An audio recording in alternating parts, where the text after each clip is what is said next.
Drejtuesi politik i Partisë Demokratike për qarkun e Fierit Gazmend Bardhi ka depozituar kallëzim penal në SPAK për korrupsion zgjedhor për zëvendës kryeministren Belinda Balluku, e cila është edhe drejtuese politike e Partisë Socialiste për Fierin. Përmes një postimi në Facebook, Bardhi thotë se ka prova të pakundërshtueshme që faktojnë korrupsionin zgjedhor të Ballukut dhe bandës së saj në qarkun e Fierit. Bardhi thotë se në databezin e strukturave të PS-s, krahas të dhënave personale për çdo individ, pozicionin partijak, shkruhet detyra që ka në administrat, si dhe vendi i punës ku mund të emërohet pas zgjedhjeve. Ai sjell rastin e një zyrtari socialist të punësuar në Alpetrol, që pas zgjedhjeve kërkon të punësohet drejtor në bashki ose në DPTSHR. Në rastin konkret jemi përpara konsumimit të veprës penale të korrupsionit aktiv në zgjedhje, në formën e premtimit për vende pune apo punësimit për të mbështetur Partinë Socialiste dhe kandidatët e saj, për të cilën kodi penal parashikon dëshkimin me burg deri në 5 vjet. SPAK ka mundësinë e artë të dëshmojë sa serioze është strategjia dhe task forca që ka ngritur për të luftuar krimet zgjedhore,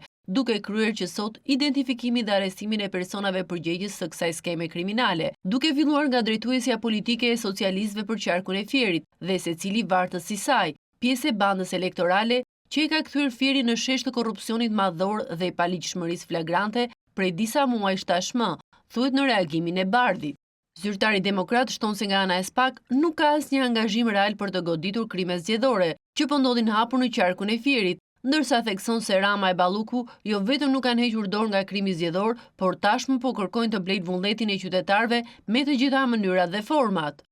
Gjithçka dhe çdo gjë për të mbajtur pushtetin e krimbur nga korrupsioni dhe për të pamundsuar rotacionin, por Edi Rama, Belinda Balluku, drejtori i Alpetrolit, drejtori i tatimeve dhe çdo shërbëtor i tyre në korrupsion dhe paligjshmëri duhet ta dinë sot që do të marrin dëshkimin shembullor për të gjitha aktet e tyre, përfundon reagimi i Bardhit.